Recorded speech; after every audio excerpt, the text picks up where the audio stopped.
Here's Anthony, or Albo as the locals call him. He's something of a politician in Australia, and he's got a big idea. You see, Albo has a home in Sydney, but he works in Canberra. To get between the two, he'd have to drive from Marrickville to Sydney Airport, fly about an hour southeast, arrive in Canberra, go through the airport, and then drive to Parliament House. All in all, it's about a 4-hour journey for poor little Albo.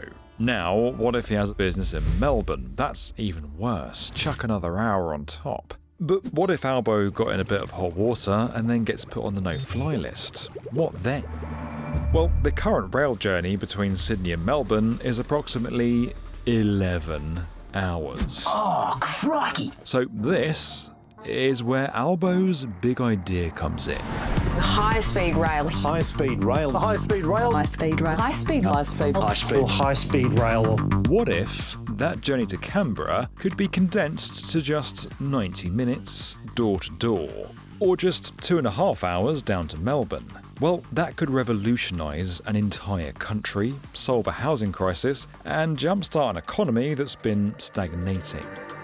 This is the bullet train that could save Australia, and it's about to break ground. Australia has been banging on about high-speed rail for decades. On paper, it makes sense. Australia is a wealthy country and it can afford a massive infrastructure project like this. It's also absolutely vast and has massive cities all located quite a long way away from each other that need to be connected. In fact, Melbourne to Sydney consistently ranks among the busiest and most in-demand flight corridors on the planet. There are around 60 to 70 direct flights a day, or 400 flights a week. That's around 350 to 450 million litres of jet fuel every single year, and that fuel isn't exactly getting any cheaper. High-speed rail, by contrast, would be fully electric. There's demand, there's a need, and there's money. So what's gone wrong with something that feels like it should be a no-brainer? For Australia's Prime Minister, Anthony Albanese, it's been a no-brainer for a long time. In fact, he worked on an idea way back in 2013 when he was just a regular old transport minister. He even made a campaign promise that when he was elected to the top job, he would finally put Australia's dream of high-speed rail into action. And it looks like it might actually happen. Unlike earlier proposals, this one is actually kicking into gear. The federal government has committed more than 659 million Australian dollars for the planning phase, so they can lock in the design, approvals, scope, and cost. It's expected that major contracts are going to be awarded soon, and that construction could be started as early as next year. And this is what the planned route looks like. Now, to really understand how impressive this is, we need to give you a bit of a geography lesson. It's time for some maps. Australia is big, much bigger than you might think. So big that every few years the rainy season creates an inland sea larger than Lebanon, and nobody really seems that bothered about it. In fact, if you overlaid Australia across a map of North America, it would be just about the same size as the continental United States, or all of Europe. It dwarfs Japan, the high-speed king, and it's comparable to China. With this context, you can now probably see that the route I showed you earlier is actually massive. All in all, it will span more than 1,800 kilometres. From Brisbane, it'll travel south and connect Sydney to the capital Canberra and then on to Melbourne, stopping at other regional centres along the way. The route will cover 80% of the entire population and cost more than 135 billion Australian dollars. $900 dues? Tobias! Did you accept a 6-hour collect call from the States? That's a lot of Vegemite sandwiches. Now, the size is why it's being built in phases. Phase 1 is going to be 194 kilometres and will cost a far more reasonable, if still eye-watering, $90 billion. That's this section here, between Sydney and Newcastle, which cuts a 2.5-hour journey to just under an hour. Of those 194 kilometres, 115 kilometres are going to be in tunnels, which is why it's set to be so expensive. These trains will reach maximum speeds of up to 320 kilometres an hour, although that's going to be limited to 200 kph in tunnels. The proposed route will have 6 stations: Newcastle, Lake Macquarie, Central Coast, Central Sydney, Parramatta, and Western Sydney International Airport. The project is expected to be shovel-ready by 2028 and welcoming passengers by 2039. But there has been some question as to whether this route should really be the first phase. Sydney is Sydney. We all know the Opera House, the bridge, and above all, it's where they found Nemo. Sydney? Oh, sure. Ted here's got relatives in Sydney. Oh, hey, they know Sydney. This city generates 20% of Australia's entire GDP. It's also the most densely populated area of a country that is famously less than dense. It just makes sense to start any high-speed journey here. Sydney is the gateway into Australia. People from Melbourne might not necessarily agree with that, but it's the major entry point for migrants that come into Australia.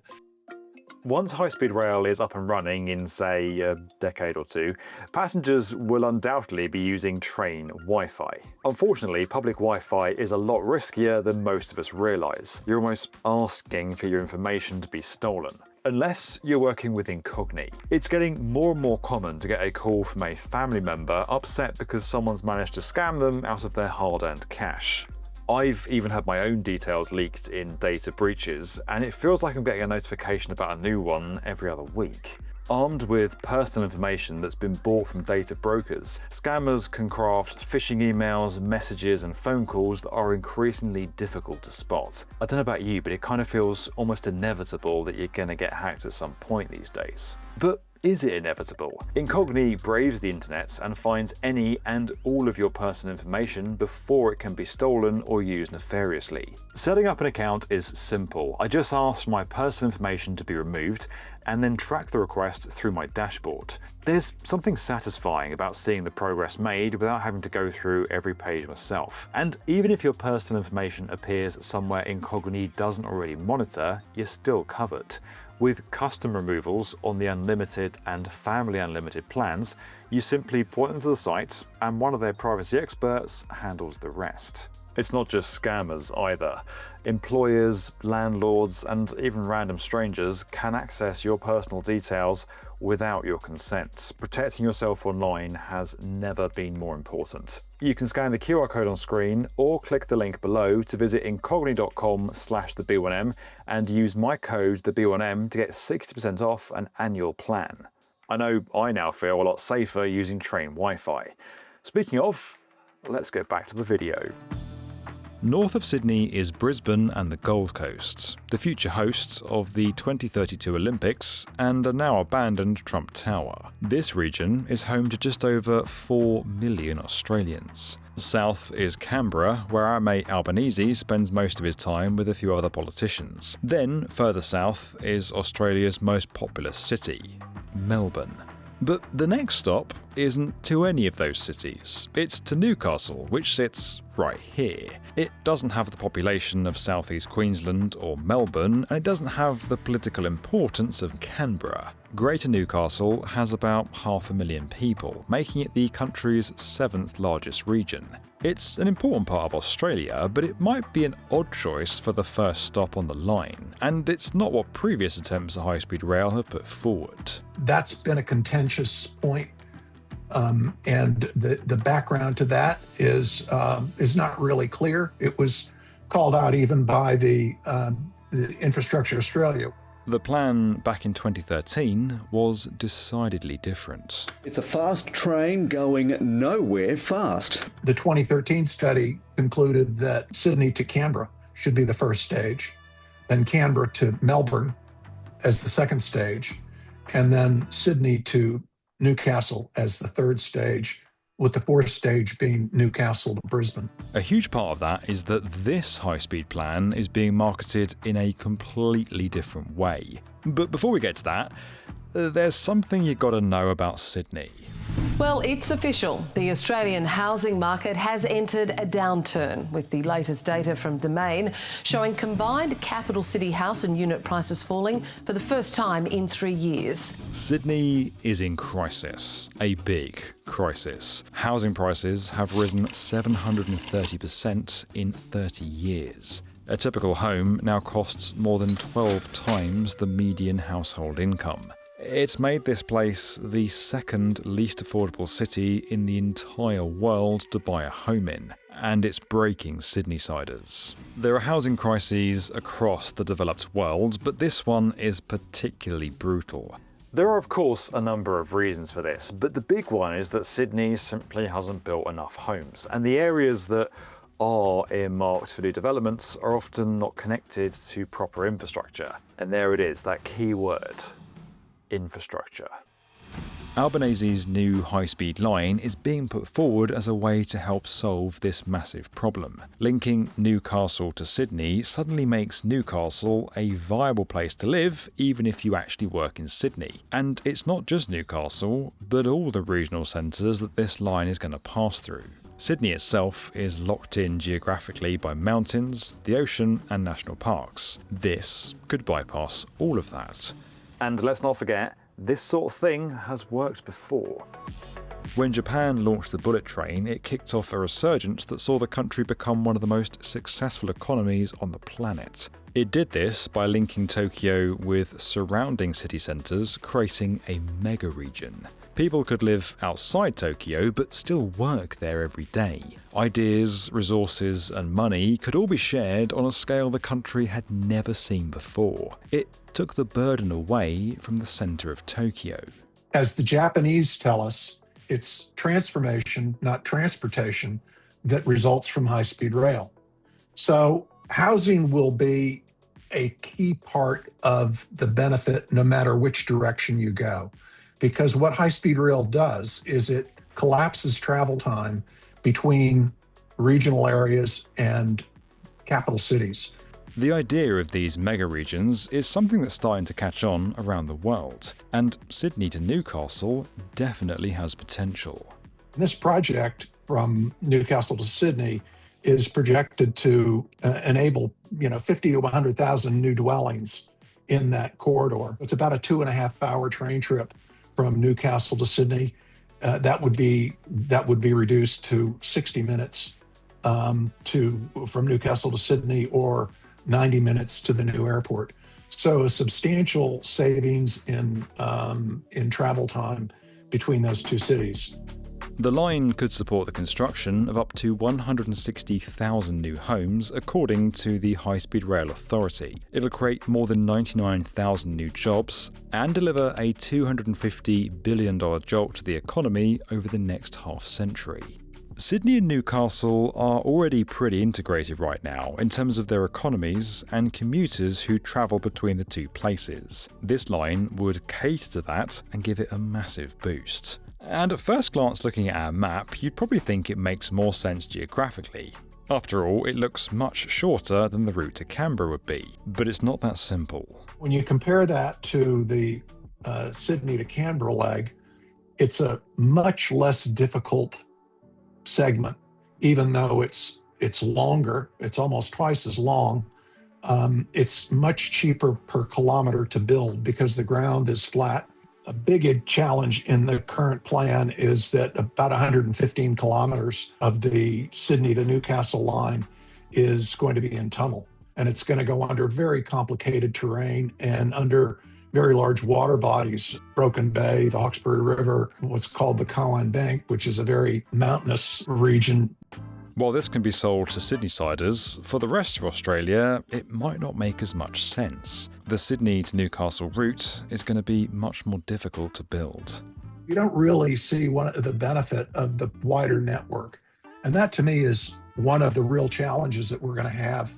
I am concerned that it's going to be hard for the rest of the population of Australia to comprehend why we should spend what is estimated to be about $3,000 per man, woman, and child in Australia today to cover just that 190-kilometer route. Whereas I think you can make an emotional argument, as well as an economic argument, that the largest city in Australia should be connected to the national capital by something more than a 19th century railway line.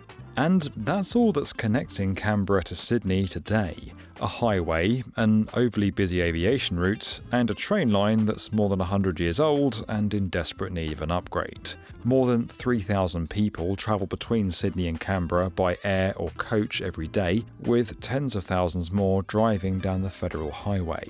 But right now, the Canberra to Sydney route won't start construction for some time.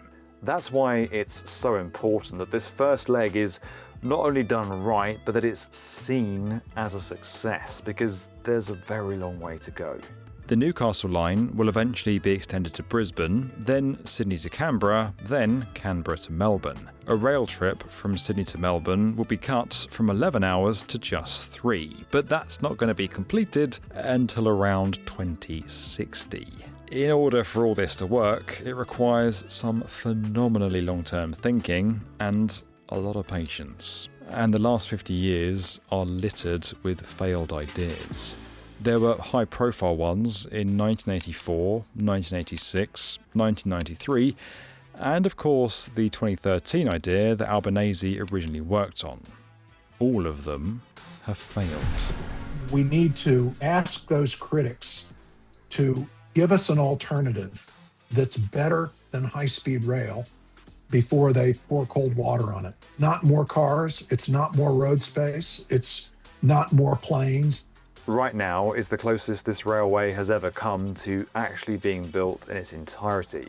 And even if the consensus isn't fully there, Sydney to Newcastle is going to be the first route. Because either way, the population is growing. The current train network between the two cities is outdated, and if it isn't upgraded, the government is going to be forced to widen the M1 Pacific motorway, an option that carries its own expense. The motorway isn't a particularly elegant solution. It's seen increasing accidents thanks to higher congestion, and is getting more and more expensive for commuters to use thanks to the fuel crisis.